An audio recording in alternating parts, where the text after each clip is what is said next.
alikuwa anafanya kwa hiyo ofisi mbeleni na CDF Kibochi, na Kibochi alipoondoka naye akaenda kwa masomo kuongeza kuwa meja. Alikuwa amemaliza hayo masomo, na wakati alikuwa amemaliza tena akarudishwa back to that office ya CDF.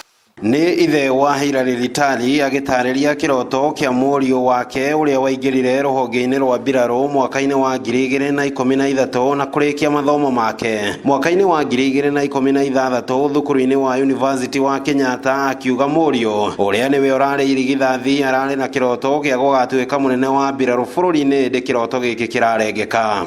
He has been what we need in our life. He has been our support.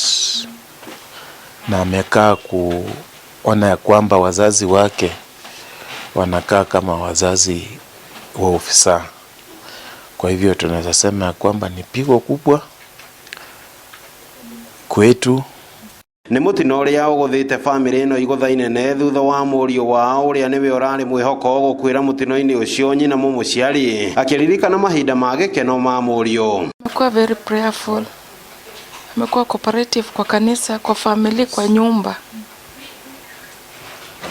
Na hata jana nilipopata ripoti ya kifo chake nilikuwa kanisani, lakini haikuwa rahisi kuamini yale ambayo nilisikia after nimepata simu kutoka kwa my sister in law kutoka Busia, akiuliza kama mtoto baada yako kwa ofisi ya CDF.